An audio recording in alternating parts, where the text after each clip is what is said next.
Hey guys, Shadow Reviewer here. And I know what you're thinking. What is up with the glasses? Because I can see, that's what. March 22nd, 26th, 2005. The first episode of the Doctor Who revival was released. And that is what I'm celebrating now. March 26th, 2025. Today has been 20 years since the Doctor Who revival was released to the public. And there's been a lot of things I've been wanting to talk about. I originally wanted to do the modern Doctors ranked from worst to best, but firstly, I am not gonna lie to you, I only got up to Peter Capaldi, and that's when I stopped getting interested. Nothing against Jodie Whittaker, but her Doctor doesn't interest me that much. And honestly, there's nothing to help rank David Tennant's second time as the Doctor, or I don't know how to pronounce the actor's name, but the one who plays the 15th. Oh, and for John Hurt? Nah. So, what I am going to do today is rank, well, not exactly rank, my personal opinion, my top 3 favorite Modern Who companions, and my top 3 least favorite modern companions. Now, a couple of things first. Firstly, this is just my opinion. If you think that one worse or better, let me know down in the comments below. I'm only going to be including companions for what I've seen on the show so far. So if you're thinking of asking me where the ones from the 13th Doctor is, or Ruby Sunday from the new era, don't ask me. I have not seen their versions, and I'm not gonna lie to you. So, without any further ado, just give me a quick sec. Let's have a fantastic time. Let's Geronimo and Allons-y. Onto this list. These are the top 3 best and worst modern Who companions. So let's get started. And starting as the third worst, Craig Owens. I mean, there's not a lot to say. If you know the actor, then you know who he is. And I'm not delving deep into the actor's career here. I'm talking about the character. And like the next worst companion, he's only in 2 episodes, and they're not exactly the best. I mean, for one, The Lodger is honestly not a great episode. And Craig is not exactly very interesting. And I know what you're thinking. He's not technically a companion, is he? Well, if you appear more than one episode, that the Doctor visits you more than once, this automatically makes you a recurring character. That is technically a companion. I mean, he's in half the episode. He's the main focus, and that's pretty much it. So yeah, Craig is a character. The guy pretty much has no personality. He just is pretty much the nice guy who is the overweight nice guy stereotype. I'm sorry to all those people out there. I didn't know how to describe it. I mean, James Corden is fine in the role, but again, I'm not delving deep into the actor's career. We all know exactly who he is. And honestly, I feel no connection between him and the Doctor. And the second time, which is kind of like why, is not exactly the best either. I consider the worst episode of season 6. And oh my god, the whole him releasing from the Cyberman's grip because of his infant son's cries is honestly one of the most silliest things that I've seen. I wouldn't say insulting per se, but pretty damn silly. And there's nothing else to this character. He never appears again in season 7, thank God. But he's not exactly the best companion. But there are two that are far worse. I mean, he's not bad or anything. I mean, at least he turned his life around, but that's pretty much it.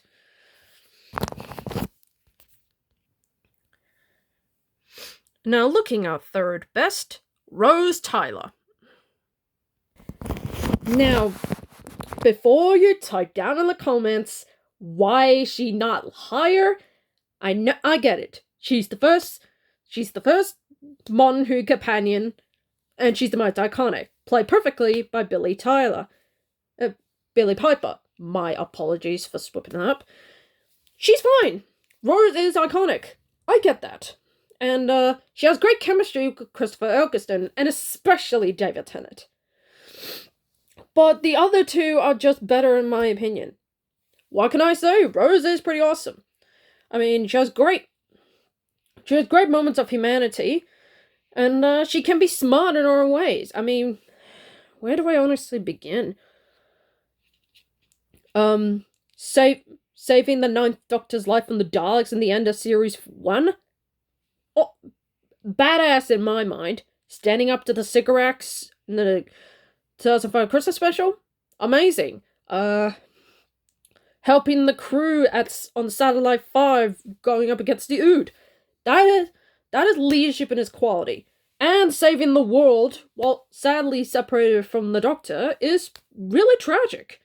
Even if she does come back, it's still tragic that she loses the man that she's deeply cared for, and she considers the man she loves is honestly devastating.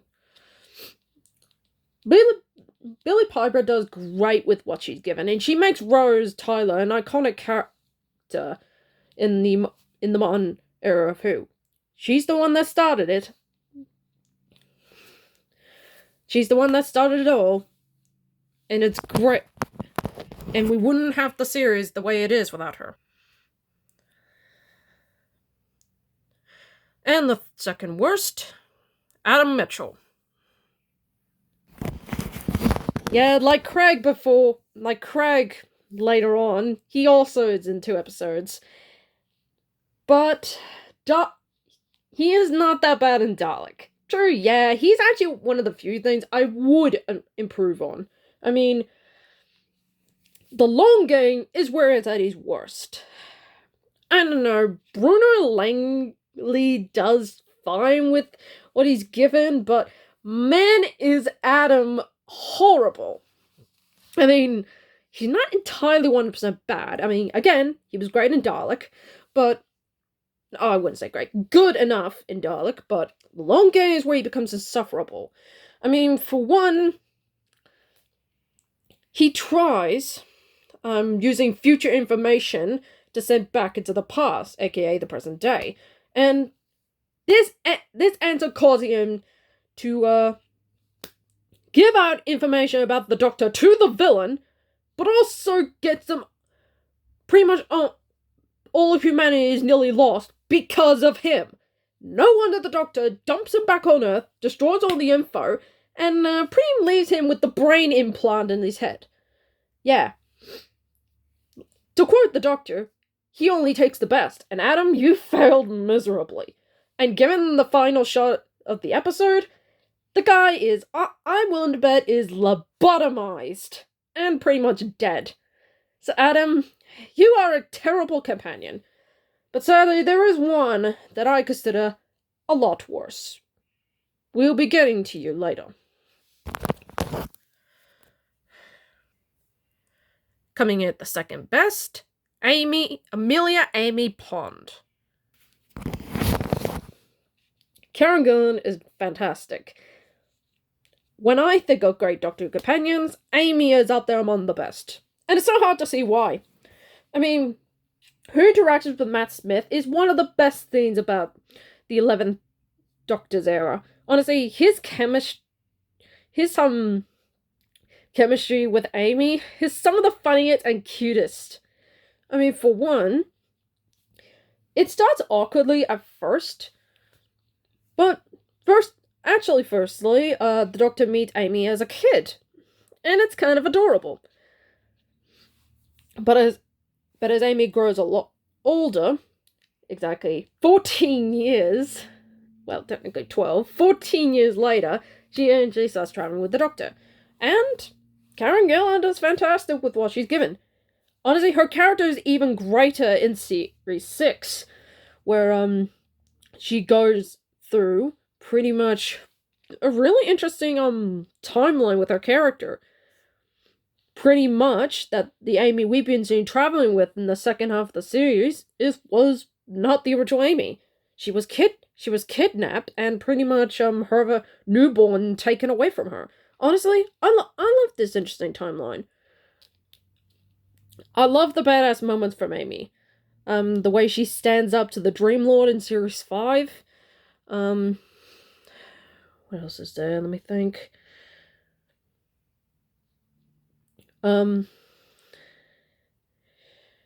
Standing up to Madame Rivian in Series 6, when she tells her that you stole my child and trying to use it as a weapon against my best friend, and pretty much outright killing her, that was satisfying.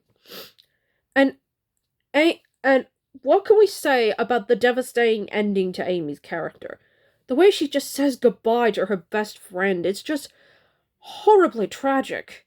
And considering they just saved Rory, oh my god. Raggedy Man indeed, Amy. Raggedy Man.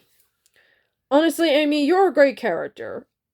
And Karen Gillan does fantastic with what she's given. I mean, no wonder she was in the Marvel movies later. But there is one companion that I consider greater. In both badass and hilarious. We'll get to her later. Yes, I said her later. And before we get to the number ones, here are quick honorable mentions. Here's our dishonorable mention, Rory Williams. Now, I know what you're thinking. Now, I originally wanted to put him in the worst category, but there are some things, as I started growing up in, he is honestly not that bad. In the second half is where he gets good. In the first half, he's a little whiny and annoying. I mean, I totally get it. I totally get it. It's something. He wanted to get this out from the Doctor. I totally get that, but could you be less annoying about it? Oh yeah, and the whole big stick thing in Vampires of Venice. What a cringy ass joke. And his quote-unquote sacrifice feels like a written thing that was thrown in there. I don't know. But again, Series 6 and 7 is where he gets pretty good. I mean,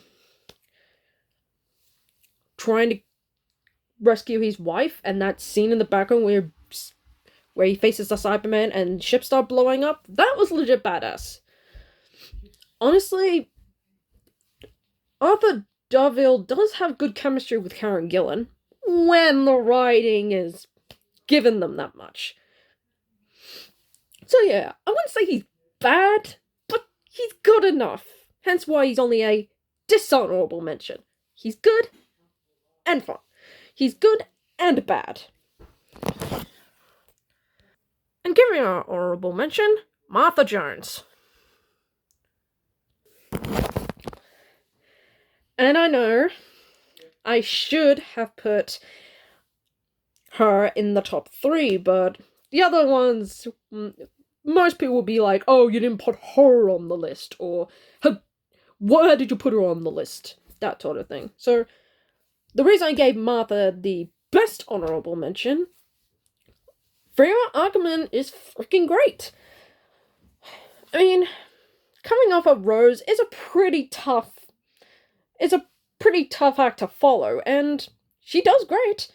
I mean, for one, she does have pretty decent chemistry with David Tennant. Once again, she has pretty fun lines, but Again, coming off of Rose is a really hard act to follow. But honestly, her best moment has to be when she stands up against the Master and thwarts his plans. That is legit badass, and I freaking love it. And honestly, her goodbye and her leaving on her own is interesting. Sometimes her family gets on my nerves a bit. I mean, Tish has a couple of lads, and Leo's fine. Clive is okay, but I don't know. Francine kind of gets on my nerves a little bit. I get it. Protective mother and all that. Jackie did better. But, yeah. Her family is what gets on my nerves a little bit. But overall, Martha is a pretty decent companion. She has her moments, and her fun moments there too. Hence why she's only has an honorable mention. And my number one worst companion of all time is Clara Oswald. Okay, I will get this out of the way. Her chemistry with Matt Smith is good. She has funny moments with him, and it looked like they'd have fun. But when it gets to Peter Capaldi, oh boy, does the writing for her character get oddly worse over time. She not to have one season with him, but two. And, oh my god. Man, does she infuriate me. Honestly, it's the whole timeline with Series 8. I mean, for one, she pretty much has no chemistry with Peter Capaldi. Okay, yeah, the laughs are there, but in terms of close friends, I don't buy it. I mean, for one, she outright berates him in every turn and calls him cold and heartless. But you forget, this is a 900-year-old being, right? And you do realize he's not 100% heartless. Honestly, her episodes with him are just downright infuriate me. I mean, where do I honestly begin? Mummy on the Oriental Express has got to be the worst out of the both of them. I mean, at the start it was fine, but as it gone on, it was the whole, oh my god, really? We're doing this? Oh, and did I mention that she's just an awful girlfriend to Danny? I mean, for one, she lies to him at every turn. I mean, he's not exactly the nicest person, but he didn't deserve this, Clara. And when she eventually reveals the truth, I don't know, it just feels completely unearned to me. I mean, oh, did I mention her honestly worst moment was in the Series 8 finale, where she outright almost destroys her and the Doctor's friendship over Danny of all people? I get it, you loved him, but he's not. It's not suddenly destroying your longtime friendship over Clara. Get over it. But I will give her some credit. Her sacrifice during the Series 9 finale was honestly performed well by Jenna Coleman. Until they retconned it in the final episode. What? What in the flying hell was that? That could have been an awesome. This could have been one of the saddest send-offs in the show. But nope, you had to retcon it 2 episodes later and give her even a less satisfying send-off by completely erasing the Doctor's memory of her. God, this has got to be the dumbest ending for Clara's character that I've ever seen. And this, oh yeah, and she's undeniably just whiny all the time. So yeah, I consider Clara Oswald the number 1 worst companion in the modern series. Oh boy. Jenna Coleman does fine, but man is Clara insufferable. Okay, now onto the good stuff. And the number 1 best companion is Donna Noble. Catherine Tate is so damn hilarious. I mean, no surprise, she is a comedian. But man, when Donna first appeared on the screen in the 2006 Christmas special, I knew I was in for a fun time. Honestly, Catherine Tate makes the character so memorable. I mean, when she first meets the Doctor, it's like constant slaps, but they feel funnier and funnier. Honestly, her chemistry with David Tennant has gotta be one of the best things, like, ever. I mean, for one, no romantic relationship, good. They're just close friends. And Donna has just a lot of fun moments. I mean, there's so many to pick from. Standing up against, trying to stop the Doctor from completing mass genocide in The Runaway Bride, to helping the Doctor, stop Miss Foster and Partners of Crime, convincing the Doctor to save, I forgot his name, but he was played by Peter Capaldi in Fires of Pompeii. That was honestly Catherine Tate at her best emotional performance. You think comedians can't pull off the emotion, but Catherine Tate proved me wrong.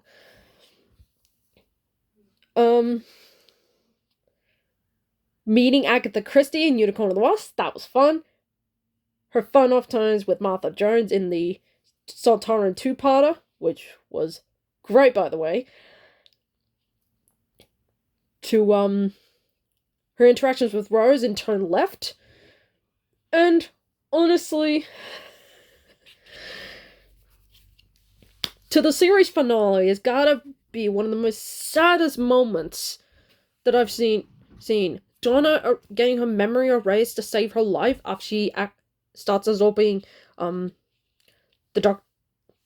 Doctor's hand to become smarter. That was devastating.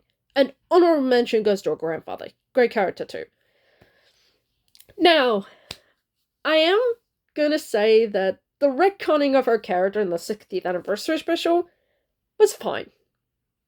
That I'm not gonna get over, but again, I love they brought Donna back in the 60th anniversary special.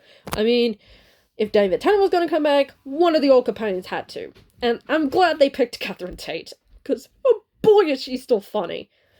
Now, I've only seen one episode, and that was the first episode, and that was good. Pretty damn good. So yeah, I consider Donna Noble my number one favorite Modern Who companion. And if everything goes according to plan, I hope to meet her very soon. Maybe sooner than expected. Wink. So that's my video celebrating the 20-year anniversary of Modern Who being on the screen since March 26th, 2005. I hope you liked this video. I hope you like the glasses, because this is what I could get in time for this video. So,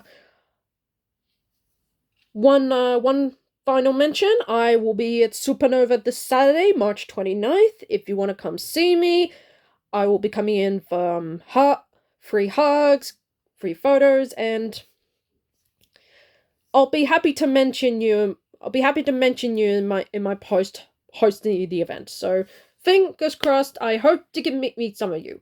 And don't feel bad if you can't come. I totally understand. I will still be making videos, and I'll try and give a thumbs up every time. Every one of these videos. So hope to see you there. Until then, I'm the Shadow Reviewer, signing off.